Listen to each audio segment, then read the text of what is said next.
Assalamualaikum warahmatullahi wabarakatuh. Kami dari kelompok 1 akan mempresentasikan hasil kerja kami yang berjudul Landasan Sistem Informasi dalam Bisnis Teknologi Informasi, yang disusun oleh 1. Alicia Rahmi Maharani dengan NIM 210301260, 2. Dewi Wulandari dengan NIM 210301269. Mengapa mempelajari sistem informasi dan teknologi informasi? Sistem informasi dan teknologi informasi telah menjadi komponen yang sangat penting bagi keberhasilan bisnis dan organisasi. Teknologi informasi termasuk sistem informasi berbasis internet yang dapat membantu segala jenis bisnis meningkatkan efisiensi dan efektivitas proses bisnis, pengambilan keputusan manajerial, dan kerjasama kelompok kerja hingga memperkuat posisi kompetitif dalam pasar yang cepat sekali berubah.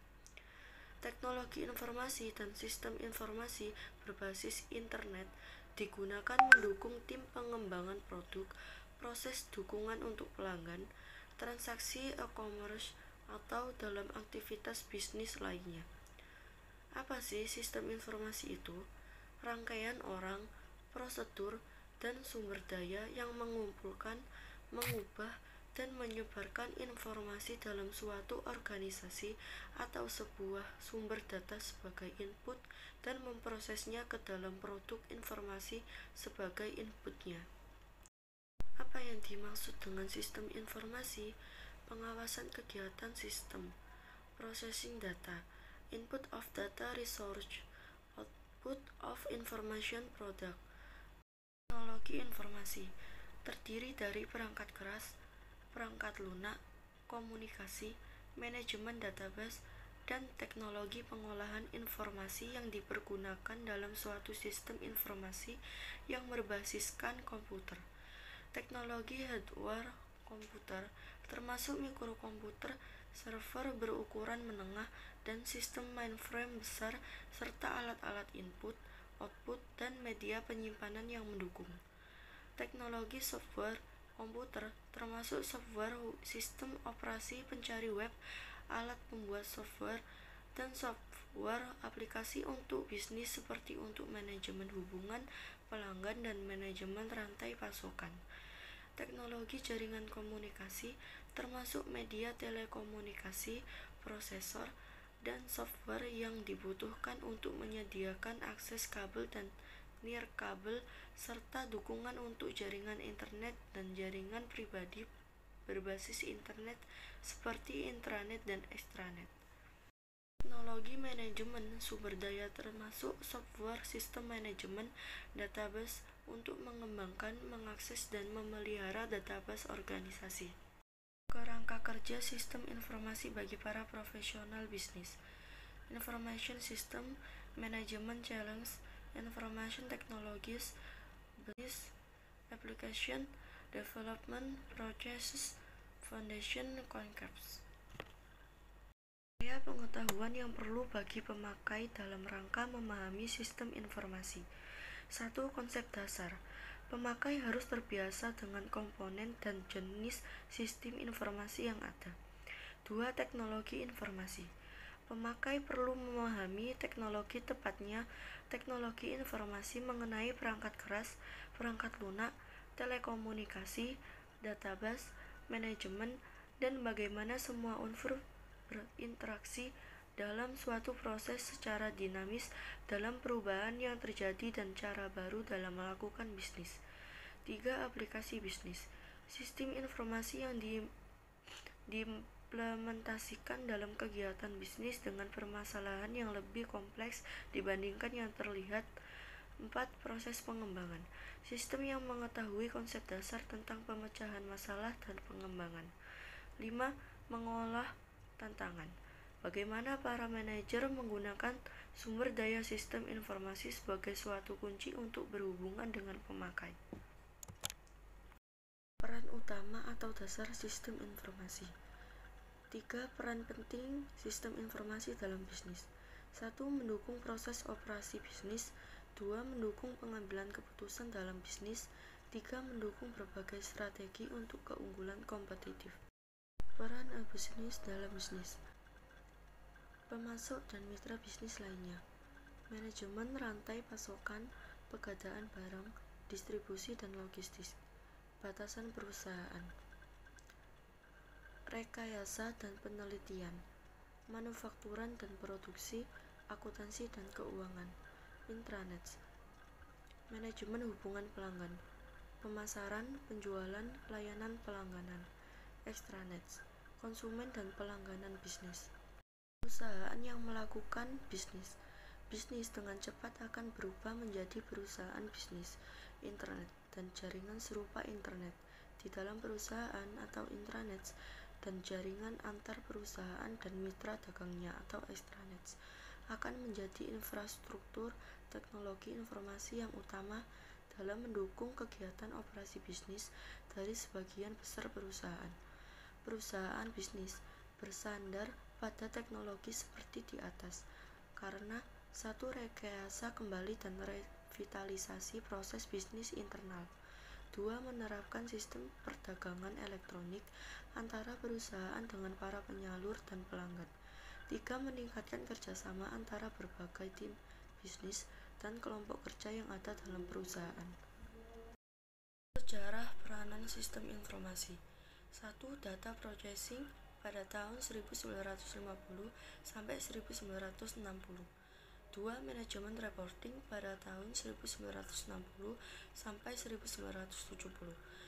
Decision support pada tahun 1970 sampai dengan 1980. Keempat, strategic dan end user pada tahun 1980 sampai 1990. Electronic commerce pada tahun 1990 sampai 2000. Sejarah peranan sistem informasi. 1. Pengolahan data. Sistem pengolahan data secara elektronik memproses transaksi, pencatatan, dan aplikasi akuntansi tradisional. 2. Pelaporan manajemen. Sistem informasi manajemen menyampaikan kepada manajemen informasi dalam bentuk atau format tertentu untuk mendukung pengambilan keputusan oleh manajer. 3. Dukungan keputusan. Sistem pendukung keputusan dukungan secara interaktif dalam proses pengambilan keputusan manajerial. 4. Dukungan strategis dan pemakai. Sistem hitungan strategis dan pemakai. Sistem hitungan bagi pemakai memberi dukungan kegiatan hitung-menghitung untuk meningkatkan produktivitas pemakai dan kerjasama antar kelompok kerja. Sistem informasi eksekutif menyajikan informasi yang kritis bagi manajemen puncak. Sistem pakar menyediakan informasi atau nasihat bagi pemakai dari sistem yang berbasiskan knowledge atau pengetahuan dari para pakar.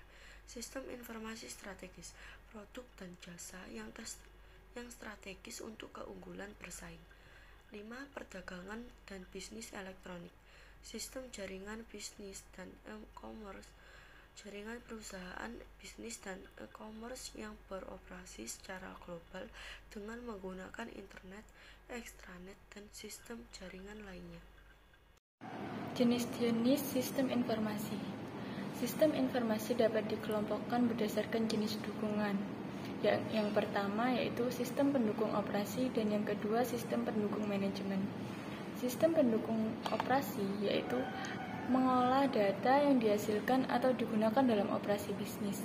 Sistem ini menghasilkan berbagai produk untuk keperluan atau penggunaan internal dan eksternal. Sistem pendukung operasi tidak menekankan pada membuat suatu produk informasi spesifik bagi para manajer. Pada umumnya diperlukan pengolahan lebih lanjut oleh sistem informasi manajemen.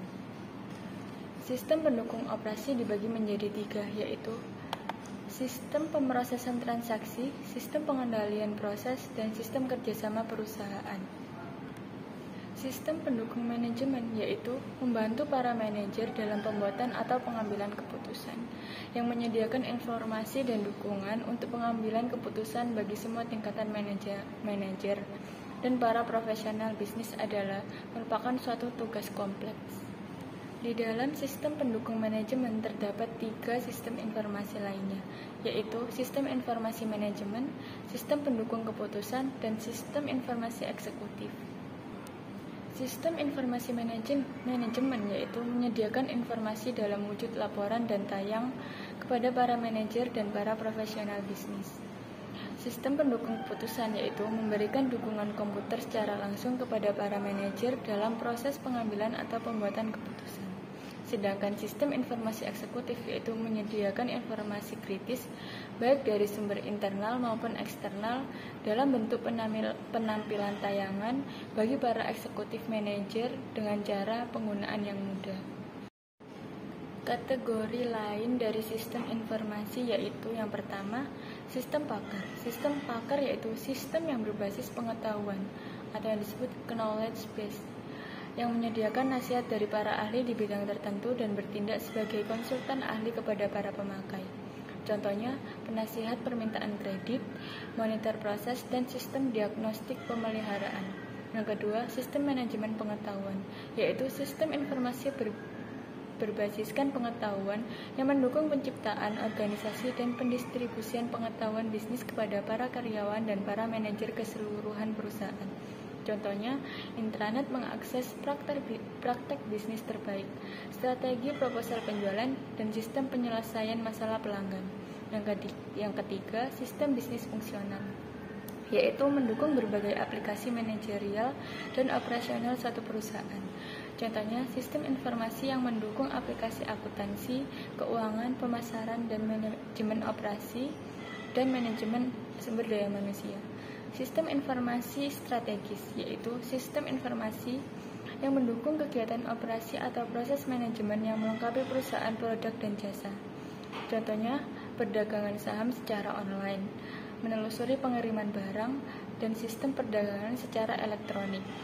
Yang terakhir, sistem informasi lintas fungsi, yaitu sistem informasi yang terintegrasi seluruh sistem informasi bisnis di perusahaan. Proses pengembangan sistem informasi. Siklus pengembangan sistem informasi secara tradisional adalah berdasarkan langkah-langkah pendekatan sistem untuk memecahkan suatu masalah pada gambar tersebut. Yang pertama, kita harus menyelidiki sistem. Langkah ini dimulai dengan proses perencanaan sistem informasi yang formal untuk membantu menyeleksi berbagai pilihan peluang yang ada. Yang kedua, kita harus menganalisis sistem. Langkah ini meliputi suatu rangkaian kegiatan analisa kebutuhan informasi bagi pemakai akhir, lingkungan organisasi, dan sistem yang sekarang digunakan untuk menentukan kebutuhan fungsional pada sistem yang akan dirancang. Yang ketiga, desain sistem. Pada langkah ini dirancang spesifikasi perangkat keras, perangkat lunak, orang-orang, dan sumber daya data bagi sistem tersebut untuk menentukan atau merumuskan informasi yang diharapkan akan dihasilkan oleh sistem yang baru nanti. Implementasi sistem. Pada langkah ini, organisasi mengembangkan atau mengadakan perangkat keras dan lunak yang diperlukan untuk mengimplementasikan sistem yang dirancang tersebut. Dan yang terakhir, pemeliharaan sistem. Di dalam langkah ini, manajemen melakukan suatu proses peninjauan ulang pasca implementasi untuk memonitor, mengevaluasi, dan melakukan modifikasi terhadap sistem yang baru tersebut jika memang dibutuhkan. Berikut adalah komponen-komponen sistem informasi. Pada gambar di bawah ini, sumber daya manusia para pakar seperti sistem analisis, pembuatan software, operator sistem, dan pemakai akhir. Orang-orang lainnya yang menggunakan sistem informasi. Sumber daya hardware, yaitu yang meliputi mesin atau media. Mesin yang termasuk adalah komputer, monitor video, dan disk drive.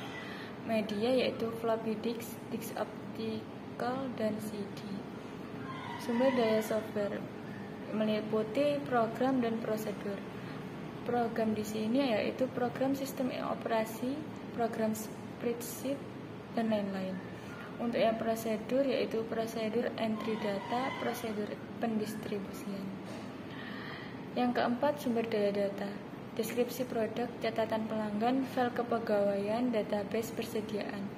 Yang terakhir, sumber daya jaringan, yaitu Media komunikasi, pemroses komunikasi software untuk akses dan pengendalian jaringan. Pengertian data dan informasi. Data yaitu hasil pengamatan atau fakta yang masih mentah yang secara khas menggambarkan gejala fisik atau suatu transaksi bisnis. Data juga harus dipandang sebagai sumber daya bahan baku yang kemudian diproses ke dalam suatu bentuk produk berupa informasi. Sedangkan informasi yaitu digambarkan sebagai data yang telah diubah menjadi suatu bentuk spesifik yang bermanfaat dan berarti bagi pemakainya.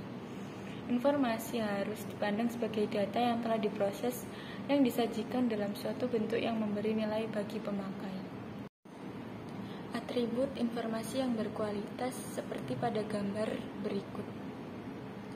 Ada 3 dimensi yaitu dimensi waktu, isi, dan bentuk. Dimensi waktu terdiri dari ketepatan waktu, yaitu informasi harus disajikan ketika diperlukan. Kondisi keberadaan, yaitu informasi harus terbaru atau up to date. Yang ketiga, frekuensi. Informasi harus disajikan setiap kali informasi diperlukan. Yang keempat, periode waktu. Disajikan pada masa lampau, masa kini, dan masa yang akan datang. Dimensi isi, yang terdiri dari ketelitian. Informasi harus bebas dari kesalahan. Yang kedua, keterkaitan. Informasi harus dihubungkan dengan kebutuhan dan penerima informasi. Yang ketiga, kepadatan. Hanya menyajikan informasi yang perlu. Yang keempat, lingkup atau performance, yaitu informasi dapat mengungkapkan kinerja dengan mengukur penyelesaian aktivitas. Dimensi bentuk, yang terdiri dari kejelasan. Informasi harus disajikan dalam bentuk yang mudah dipahami. Detail atau rincian, informasi yang disajikan harus rinci. Yang ketiga, order, informasi disajikan dalam urutan tertentu. Yang keempat, presentasi, informasi dapat ditampilkan dalam bentuk narasi, angka, gambaran, dan lain sebagainya. Dan yang terakhir, media, informasi disajikan dalam bentuk catatan dokumen atau kertas yang tercetak atau tayangan video dan lain-lain. Sekian presentasi dari kami. Apabila ada salah kata mohon dimaafkan. Wassalamualaikum warahmatullahi wabarakatuh.